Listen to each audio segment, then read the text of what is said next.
Conectando ao vivo. 1, 2, 3, testando. Agora a criaturinha tá dormindo lá, né? Dá uma dó. E aí, como é que tá o som? Amorzinha, fazendo favor. Até baixinho sai alto, né? Que beleza. Que beleza.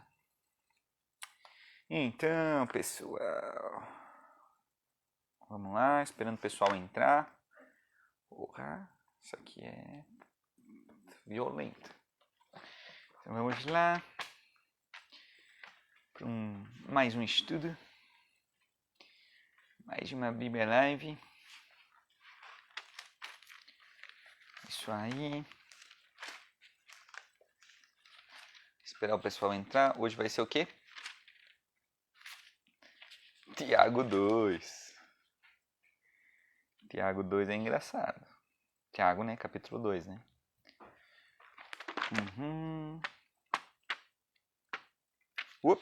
Aqui. Vamos nessa. Eita, nós.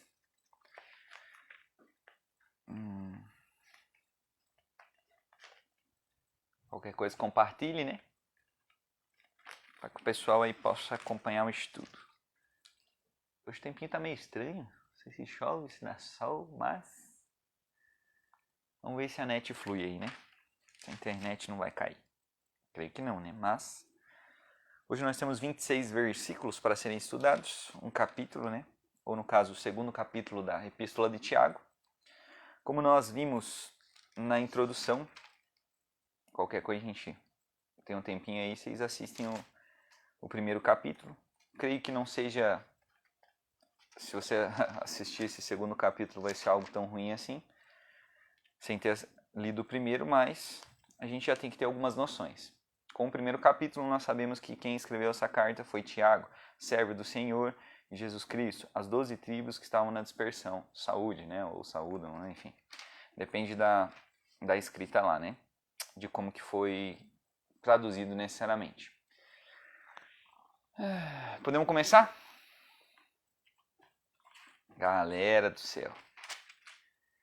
Geralmente nós usamos Tiago 2 para dar uma conversada sobre fé e obras, né? Mas muitas vezes nós esquecemos, ou às vezes a gente não vê sendo tão pregado assim, os primeiros versículos do segundo capítulo. Até o versículo 13, né? Porque daí o 14 já vai começar falando justamente de fé e obras, né? Então, vamos nessa. Vamos lá que hoje eu creio que possivelmente vai ser mais rápido. Vamos nessa. Então, primeiro versículo lá, capítulo 2, Epístola de Tiago. Meus irmãos, não tenhais a fé de nosso Senhor Jesus Cristo, Senhor da glória, em acepção de pessoas. Em algumas traduções vai dizer para não fazer separação de pessoas, alguma coisa nesse sentido, né? Aqui então a gente vai tratar, e daqui a pouco a gente já vai estar lendo os outros versículos, justamente sobre um tipo de discriminação.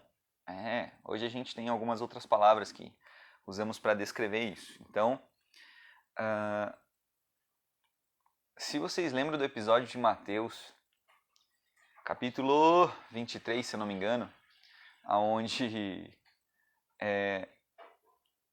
os escribas e fariseus, eles são relativamente apontados por Jesus, quando naquele contexto Jesus acaba falando: olha, cumpram tudo que eles estão dizendo para vocês, mas não façam o que eles fazem, porque eles não estão cumprindo o que eles estão ensinando. Estão colocando fardos pesados sobre os ombros de vocês, mas não estão cumprindo. Interessante, né? É bem interessante. Isso chama atenção principalmente para quem está ensinando, não só para quem vai aprender com alguns versículos, enfim. No sentido da palavra do Senhor, né? De levar ela a sério, vamos dizer assim, né? Então, quando a gente dá uma transportada e pensa no que já aconteceu, seja na história, seja na própria história bíblica, necessariamente, nós acabamos vendo várias pessoas que acabaram errando, acabaram tropeçando, mas principalmente Jesus em si, ele tratava aqueles que ensinavam com maior rigorosidade. Nós podemos ver isso também quando nós lemos algumas epístolas de outros escritores aqui, não só de Tiago, mas quando nós vemos ele mesmo falando, não façam de vocês mestres em si, né? E a gente vai acabar lendo isso aqui, acompanhando e comparando e fazendo essa conexão das cartas, né? Então vamos lá, versículo 2. Então ele acaba, né, dando essa primeira ensinada, exortada, e continua.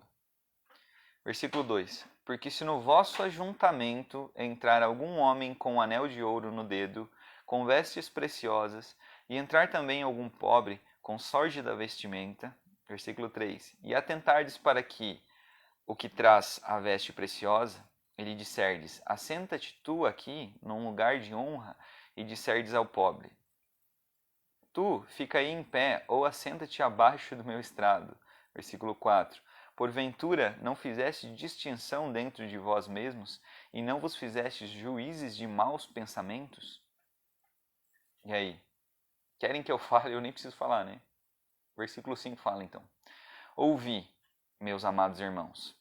Porventura não escolheu Deus aos pobres deste mundo para serem ricos na fé e herdeiros do reino que prometeu aos que o amam? Versículo 6. Mas vós desonrastes o pobre. Porventura não vos oprimem os ricos e não os arrastam aos tribunais? Né? Claro que a gente tem que ver o contexto da mensagem. Né? Versículo 7. Porventura não blasfemam eles o bom nome que sobre vós foi invocado? Versículo 8. Todavia, se cumprirdes conforme a Escritura, a lei real, amarás ao teu próximo como a ti mesmo, bem fazeis. Mas se fazeis acepção de pessoas, cometeis pecado e sois redarguidos pela lei como transgressores. Então, para aqueles que são os guardadores da lei, ou não necessariamente, aqueles que resumem também a lei nos dois maiores mandamentos, né, no maior mandamento e no segundo maior mandamento, que é semelhante ao primeiro, enfim. Então, quem não cumpre esse mandamento, e é um detalhe que todos nós temos que observar, quem não está cumprindo este mandamento está pecando. O pecado é algo sério. O pecado na Bíblia é retratado como a morte, né? O salário do pecado é a morte. Ele é retratado como algo que separa você de Deus. O pecado sempre é visto como algo ruim, seja a desobediência da lei de Deus, ou seja, a desobediência da própria natureza de Deus, né? Amor e justiça, por exemplo.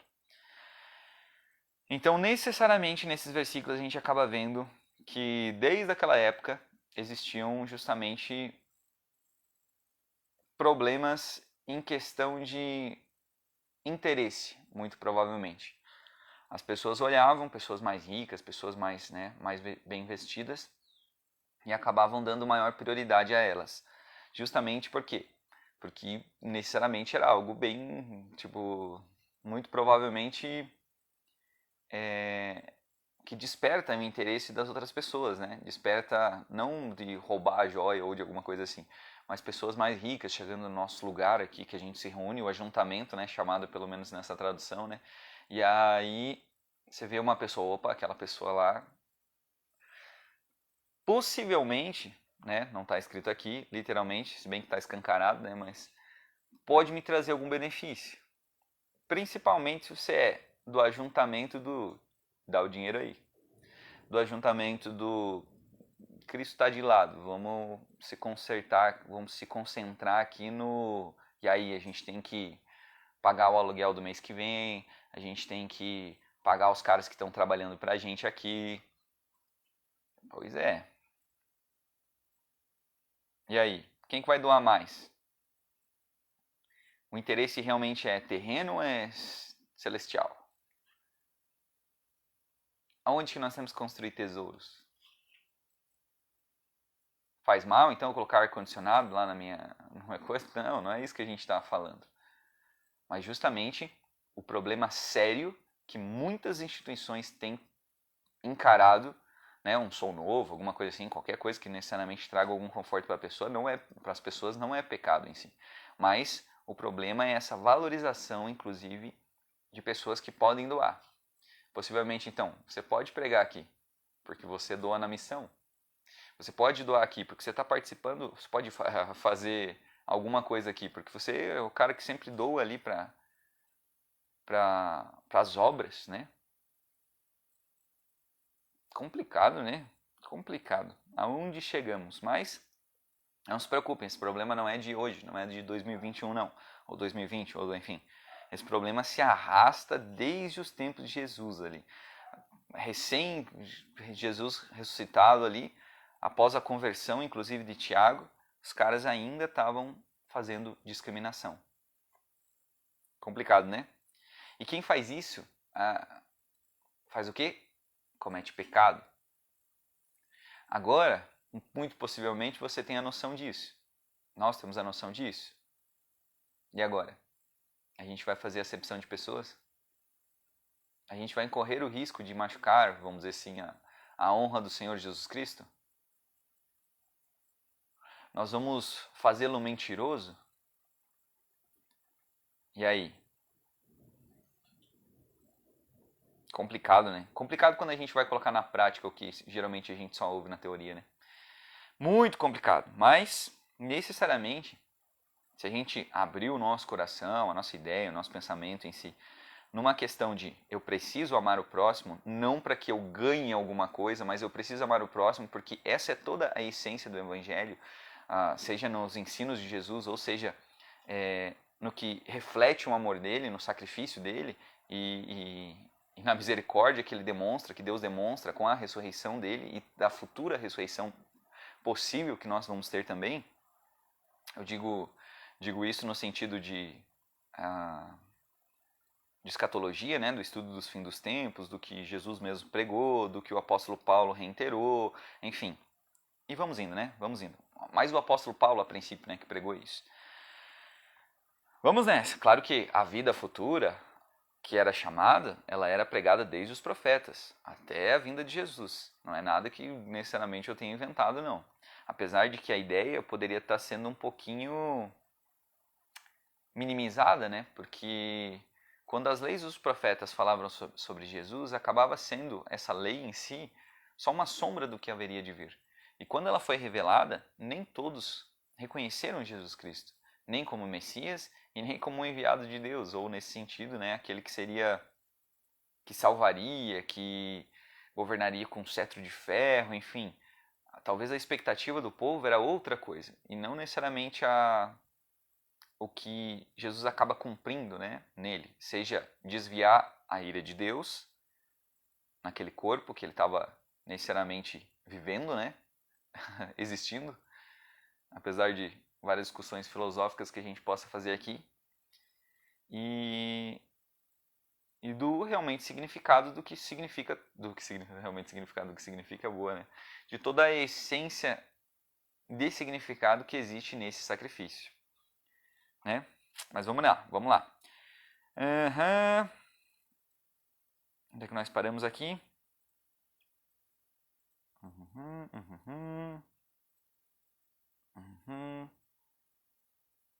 Ok. E aí, o apóstolo não, né? O Tiago, que escreve aqui a carta, ele acaba colocando alguns versículos que são difíceis de entender no sentido de que nós não estávamos vivendo no contexto daquela época. Mas, versículo 10 fala o seguinte: porque qualquer que guardar toda a lei e tropeçar em um só ponto, tornou-se culpado de todos. Essa aqui é um peso, é um versículo pesado para a questão. Claro que a gente pode achar em outros lugares algo parecido, mas necessariamente um versículo pesado para a nossa teologia hoje. Por quê? Porque necessariamente aqui ele cita um dos mandamentos, mas ele fala de não tropeçar de toda a lei. Mas qual lei que ele está se referindo? As 600 e poucas, 500 e poucas? Ou ele está se referindo só aos 10 mandamentos? E aí? Qual seria a tua resposta? Porque aquele que disse, agora, olha a revelação, hein? Olha a revelação, versículo 11. Porque aquele que disse, não cometerás adultério, também disse, não matarás. Deixa eu só abrir a vírgula aqui. Então parece que é o quê? São todas aquelas leis lá? Ou são os 10 mandamentos? Vamos continuar. Se tu, pois, não cometeres adultério, mas matares, estás feito transgressor da lei. Onde é que está essa lei aí?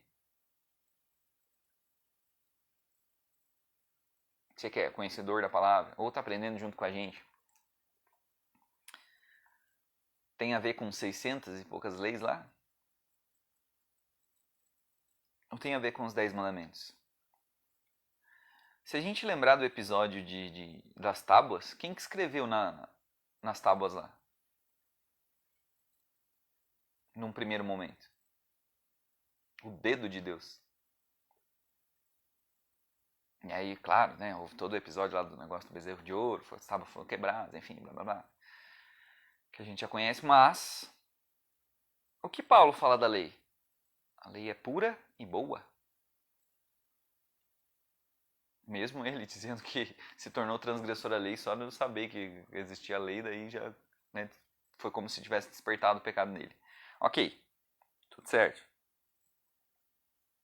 Mas e aí? Jesus não tinha abolido a lei na cruz?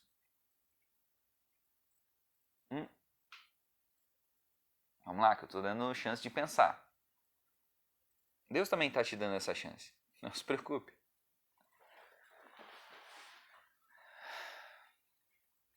Vamos continuar? Depois a gente vai conversando mais disso.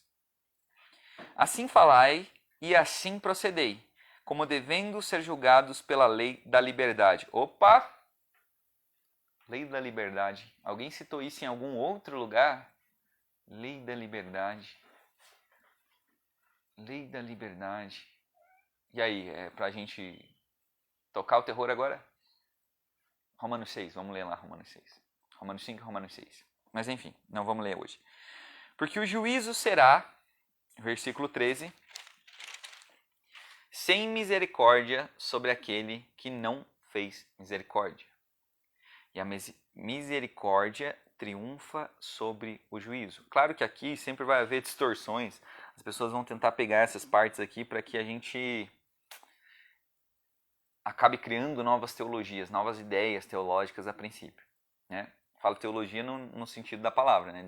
No estudo de Deus, e necessariamente esse Deus que a gente está estudando aqui é o Deus bíblico, não é o Deus do banquinho lá e luzinha de neon, é o Deus bíblico. Pode usar, não tem problema, mas prega o Deus bíblico, né? Vamos lá. Então, quando a gente acaba vendo do versículo 1 ao versículo 13 do segundo capítulo de Tiago, a gente acaba olhando para quê? Para um reflexo da nossa falha, para um reflexo da nossa cara de pau em dizer que é cristão, para nosso reflexo de pessoas que só acontecer uma coisinha já fazem acepção de pessoas. Só despertar meu interesse para alguma coisa que eu queira já fazem acepção de pessoas.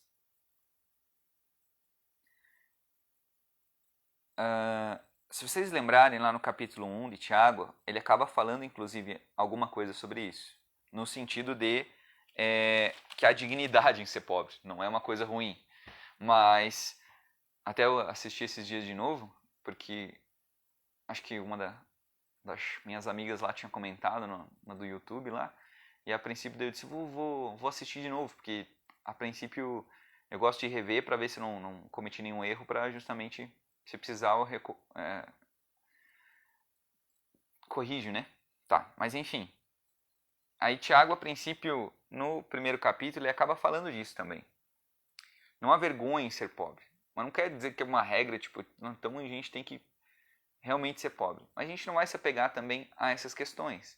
E inicia esse segundo capítulo justamente com essa questão da riqueza. Porque parece-me que para a igreja necessariamente que estava na época, seja dos líderes de Jerusalém ou não, parecia dar muito mais atenção para as pessoas que eram ricas do que para as pessoas que eram pobres. O que no contexto brasileiro a gente tem uma antagonia. Não estou falando das igrejas da prosperidade lá, das denominações da prosperidade. Se bem que também, né? Porque qualquer um que der dinheiro lá está valendo, né? Mas a atenção especial, ela relativamente, ela é voltada para quem? Para a pessoa rica ou para a pessoa que é pobre? Ótimo, agora vamos discriminar então as pessoas ricas e vamos pegar as pessoas pobres agora para formar a nossa igreja. Também não é isso que o texto está falando e também não é isso que nós devemos fazer. Mas nós devemos o quê? O que o texto está tirando? Qual que é o principal do texto? Ah, não fazer discriminações de pessoas. Claro, isso também. Mas não é esse o ponto. É o quê? Amar o próximo como a ti mesmo. Esse é o ponto do versículo 8. Né? Então, todavia, se cumprides conforme a Escritura, a lei real, amarás a teu próximo como a ti mesmo. Bem fazeis. Inclusive, né, ele coloca até um adendozinho aqui. Então, necessariamente, o que a gente tem que fazer? Amar o nosso próximo como a ti mesmo. Claro que muitos de nós, infelizmente, vão acabar colocando isso como uma ordenança no sentido de eu preciso cumprir para eu ganhar alguma coisa. Mas não é necessariamente isso. Isso é para uma pessoa que, por exemplo, leu a Bíblia e disse, ok, estou aqui nos meus 70 anos de idade aqui, estou com Covid, não está fácil, acho que amanhã já vou me internar, então eu vou precisar cumprir isso agora para eu ganhar a salvação.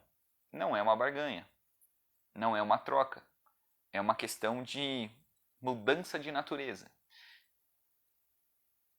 Mesmo que a pessoa não tenha mergulhado as águas do batismo, quando ela tem a fé em Jesus, ela tem a fé no quê? No que é? Já pensou nisso? Já pensou no que você tem fé? Em Jesus mesmo? E aí? Ah, ok. Então eu creio em Jesus. Para mim tá bom. Já vou ser salvo. Claro que eu não vou bater o martelo para nada. Quem vai julgar é Deus. E necessariamente vai chegar um dia, né, que esse justo juiz aí vai se apresentar na pessoa de quem? Tentaram lembrar? Tentaram, né? Vamos nessa. Galerinha, por que eu tô rodeando tanto em cima disso? Opa. Porque justamente a nossa prática como cristãos, ela tem sido corrompida justamente por nós mesmos. Não tem alguma outra pessoa que esteja empurrando. Claro que a gente pode ser influenciado, né, pelas outras pessoas, mas tipo, nós estamos correndo atrás realmente para ver se o que o Dudu tá falando aí é verdade? Se ele tá viajando? E aí? Ah, mas alguém me falou que o que ele fala não é verdade, né? Ou não é alguma coisa assim, tá? Blasfêmia, alguma coisa assim. Correu nas escrituras? Verificou? E aí? Verdade mesmo? Vamos lá. Versículo 14. Agora então vai começar, né? É um capítulo só, mas vai começar justamente nessa questão da fé. Nessa fé que ela necessita de obras, inclusive, não para que nós ganhemos a salvação, mas ela é um reflexo, é uma evidência, inclusive, de que nós seguimos a quem? Jesus Cristo. Vamos lá. Versículo 14. Meus irmãos, que aproveita se alguém disser que tem fé e não tiver as obras? Porventura, a fé pode salvá-lo? Aqui é uma das principais discussões teológicas que vão entrar dentro do meio acadêmico. E com tantas denominações que nós temos por aí, a gente vê as pessoas falando coisas que necessariamente não condizem com as escrituras. Alguns tentam dizer que Tiago ele discorda do apóstolo Paulo, e não é necessariamente isso que a escritura está apontando, mas vamos conversar mais. Versículo 15. E se o irmão ou irmã estiverem nus e tiverem falta de mantimento cotidiano, e algum de vós lhes disser, ide em paz, aquentai-vos e fartai-vos, e lhes não derdes as coisas necessárias para o corpo, que proveito virá daí? Entende que ele está colocando uma fé prática? Tipo, as pessoas chegam com necessidade para nós, claro que talvez a gente não tenha condição de ajudar todo mundo, mas necessariamente alguma coisa, muito provavelmente você como cristão, se é que você se denomina assim, tem que fazer. para ganhar a salvação? Não, mas porque se a gente tiver com 2 cobertores e o cara tiver com 1 lá, a gente vai ter que emprestar esse cobertor. Ganha salvação com isso? Não é isso que nós estamos falando. Não é necessariamente isso que está sendo comprado. Mas é qual que é a verdadeira natureza que foi despertada em você. Vamos lá. Versículo 17. Assim também a fé, se não tiver as obras, é morta em si mesma. Mas dirá alguém, tu tens fé, e eu tenho as obras. Mostra a tua fé sem as tuas obras, e eu te mostrarei a minha fé pelas minhas obras. O que Jesus fez foi algo realmente... Ele poderia ter chegado aqui, poderia ter dito assim, aqui eu vou colocar mais um cordeiro, a ira de Deus vai vir sobre esse cordeiro aí, sobre esse bode, sobre, enfim, e só façam tudo legal, só façam tudo bem e tchau, subir ao céu. E aí? Claro que estou tirando várias partes necessariamente fundamentais do cristianismo, né? No sentido puro da palavra, não do cristianismo que construíram aí com o tempo, né? Que infelizmente é Jesus. E aí? Começou a despertar uma chavinha aí? Tu crês que há um só Deus? Fazes bem. Também os demônios o creem e estremecem. Então, por exemplo, se a tua fé é baseada assim, há um só Deus, né? Que é a desculpinha da maioria da galera, né? Não, há um só Deus, daí tiram alguns versículos lá. Verdadeira religião é cuidar dos órfãos das viúvas, né? E Deus vai me julgar. Que Deus que a gente está falando? É um ser que você criou? Você tirou essas ideias da onde? E mesmo que não fosse, ele se apresentou a você? Como é que foi essa história aí? Ok, vamos continuar. Mas, ó homem vão, queres tu saber que a fé sem obras é morta? E aí, aqui que vai entrar os versículos, então, que vão entrar em quase conflito, né? Necessariamente com a questão do que Paulo ensina, né?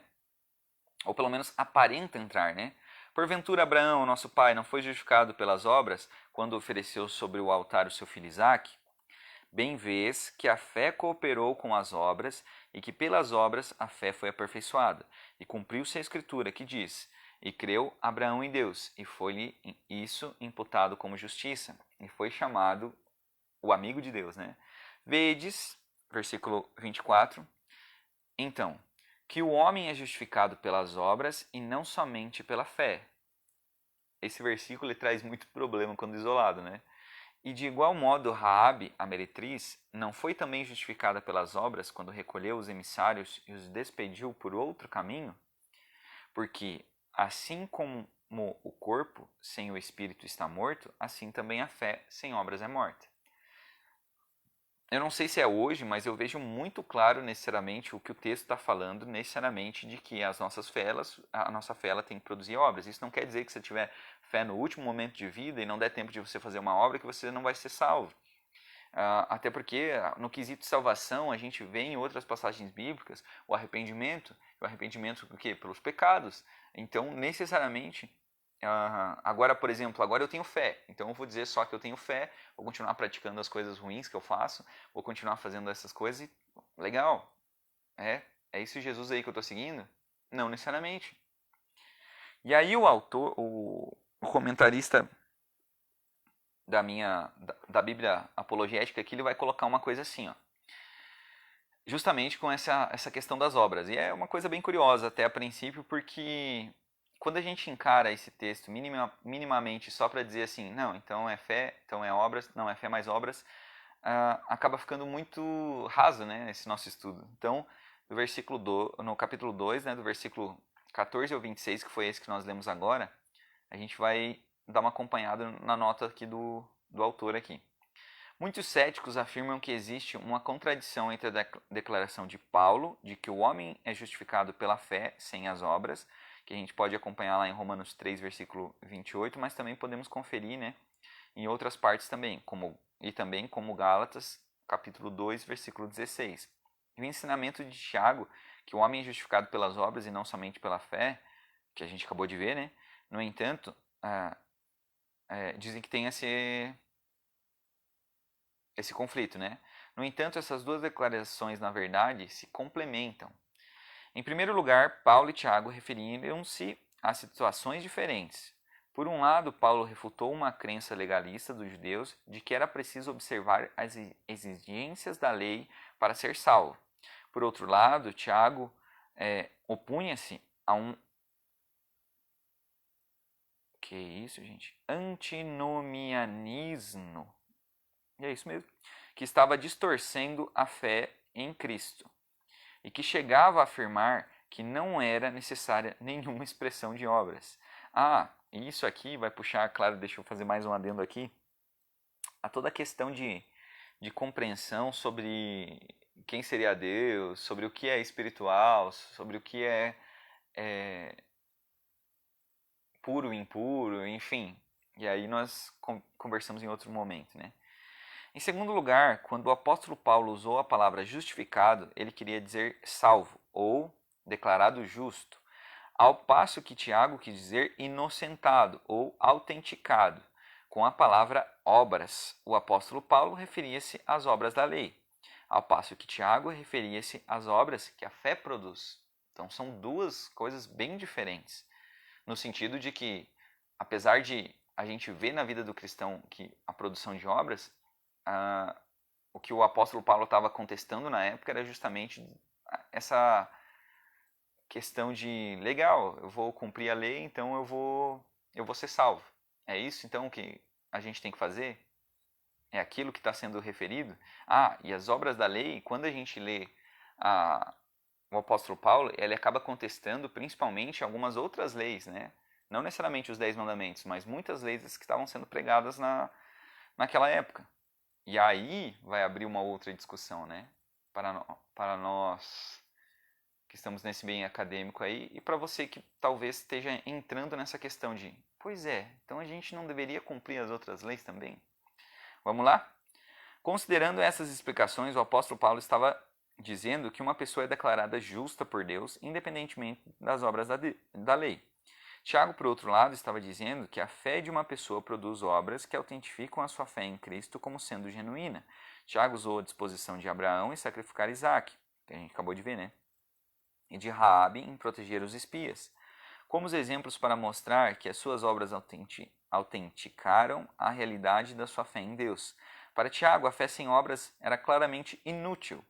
Era necessário algo mais que palavras. A fé autêntica gerará o fruto das boas obras, que é o que a gente vê em Gálatas daí, realmente.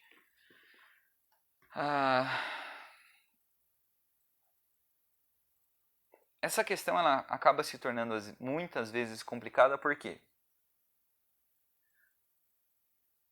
Porque talvez faltou conversa, talvez faltou estudo, talvez ainda falta pra gente isso, pra nós mesmos aqui, né? E o que torna isso complicado é que os dias eles não são fáceis. Hoje eu estava assistindo uma discussão da piazada lá sobre a internet e nós vivemos alguns problemas parecidos com a questão de várias informações que a gente vê na internet. Então, alguns vão dizer isso, alguns vão dizer aquilo. Infelizmente, muitas pessoas que não são especialistas, que não estudam o caso, e eu vou falar da teologia não só como matéria, como a questão acadêmica, eu vou dizer como pessoas que se converteram a Cristo, estudam a Deus, estudam as Escrituras a fundo para saberem quem é esse Deus, principalmente, né? Mas até nessa própria pandemia a gente escuta, um é médico, o outro é médico, um fala uma coisa, o outro fala outra coisa,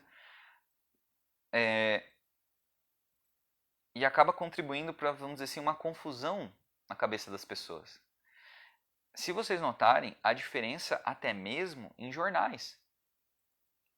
Quando você lê uma revista lá, revista tal, você já sabe de onde que vêm as opiniões daquela revista ou o que aquela revista defende a princípio, né? Então aquela revista ela já tem uma tendência política para tal lado, essa outra tem uma tendência política para outro. E muitas vezes acaba sendo, inclusive, feito uma tempestade no copo d'água. E como nós recebemos várias informações, fica difícil a gente seguir esse trilho, sendo que as informações diferem. Às vezes não é uma ou duas, são 3, 4, às vezes, opiniões ou relatos sobre uma coisa ou outra. Só que se eu sentar com todos os líderes do mundo, seja evangélicos, católicos e tal, e dizer há uma só verdade, todos vão dizer há uma só verdade. E aqui eu não estou relativizando, eu estou dizendo que todos vão defender que a sua verdade é a verdadeira. Porém, quando nós analisamos a Escritura, sentamos na cadeira, conversamos sobre a Escritura, embora isso possa promover algumas discussões mais calorosas, vamos dizer assim, por que a gente não evolui nisso? Por que a gente não dá o próximo passo juntos, em vez de separados, né? Por que será? E aí?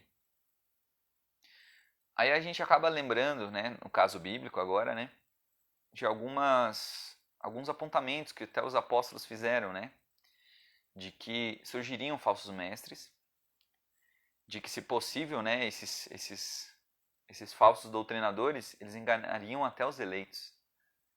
E com o problema da internet que nós temos hoje, todo mundo tem opinião. No Bíblia Live pode provavelmente expressar uma opinião, embora no Bíblia Live passado a gente falou que nós não queremos expressar, né, a gente não quer colocar algo que a Escritura não fale, não aponte, não converse, né?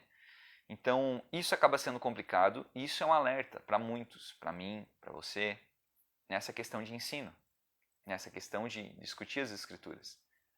Então, é algo que nós devemos nos ater. Damos uma olhada na Escritura e simplesmente soltamos versículos e opiniões? É isso? Vamos analisar friamente o segundo capítulo de Tiago? O que ele fala? Não façam acepções de pessoas. E a gente faz? A resposta é tua. A tua fé, ela é sem obras ou é com obras? Ela produz fruto ou não produz fruto? Nos dois, seja Romanos ou seja Tiago, nós estamos comprando a salvação com a nossa fé? Ou, aliás, comprando a nossa salvação com as nossas obras? Analise. Quando você vai ajudar uma pessoa que está em necessidade, você faz isso por quê? Por protocolo? E aí? Ou porque você realmente mudou? Eu não estou dizendo que você não ajudava antes, tá? Porque de boas obras aí, não vou citar nem os chavões aí da boas intenções, né? E aí? Tiago 2, Tiago capítulo 2, ele acaba sendo até ofensivo para muitas pessoas. Por quê? Porque a gente continua fazendo acepções de pessoas e porque a gente acha que o nosso crer, sem alguma obra necessariamente, ele é uma coisa boa. E isso está muito presente na vida de muitas pessoas. Eu tenho fé. Tenho fé em Deus, tá bom já. Ah, é? E qual é essa tua fé aí? O que essa tua fé produz? Você quer que essa, né, fugindo um pouco, dando um pouquinho de alegoria à mensagem aqui, né, tipo, deixando mais pomposa, você quer que Jesus pergunte isso para você no dia do juízo? O que a tua fé produziu? Você cria mesmo em Deus? É nisso mesmo que você... É interessante, interessante. Então, pessoal, creio que a gente hoje não tenha se prolongado muito. Não tenhamos muito... Até me prolonguei um pouquinho, porque eu gosto de dar essa explicada e fazer a pessoa pensar. E aí eu dou mais uma conversada e faço a pessoa pensar de novo. Porque assim, é muito provável, e muito provavelmente assim, nós vamos acabar refletindo sobre todas as nossas ações. Vendo que realmente nós não somos perfeitos, né? Mas o que nós buscamos? O que nós somos? Né? É quase a pergunta. De onde viemos? mas reflitam. Reflitam nas ações que nós temos tomado. Eu acho que, cara, não teve um Bíblia Live, tirando aqueles das perguntas, e eu acho que os das perguntas também, que nós fizemos os últimos 20, eles sempre envolviam ação. Uma fé, claro, óbvio, né? Mas necessariamente sempre uma ação. O que nós faríamos em gratidão a Deus, ou não faríamos, enfim, né? E aqui esse capítulo 2, ele acaba acabando com aquela fé marromena, né? Aquela fé que diz que acredita em Deus, mas no fim não acredita não. Acredita, né? Em outro Deus, mas não nesse aqui. Não nesse que está sendo apontado foi apontado pelos profetas, foi apontado por Jesus, foi apontado pelos apóstolos, hoje é apontado por necessariamente as pessoas que seguem a Jesus Cristo. E aí que, se possível, você quiser uma coisa física, uma coisa que você possa ver, observe a pessoa. Só que cuidado, a Escritura não se limita a isso. E é o que nós vamos ver no capítulo 3 de Tiago. Porque aí a gente vai querer dizer, não, então beleza, eu já sei reconhecer um cristão. Aí eu vou ficar olhando, vou ficar esperando a pessoa errar. Ah, você não é mais cristão. Você não é cristão. Sendo que, o que a Escritura aponta para quando a pessoa erra, quando a pessoa peca deliberadamente, enfim, o que será? E aí? Vamos ser prudentes também nesse sentido, né? Então, desejo aí uma boa semana para vocês, um bom dia. E reflitam, porque não é só a cruzinha, não é só a camiseta, não é só o peixinho no carro, são atitudes. Eu conheço muita gente com atitude boa. Muita gente que tem se esforçado para demonstrar esse Cristo para as outras pessoas. Para mostrar que esse sacrifício, ele valeu a pena. Para mostrar que não era só uma lei escrita que nós tínhamos que seguir, mas era uma lei encarnada no sentido de quem era Deus, amor e misericórdia. Isso aí, valeu!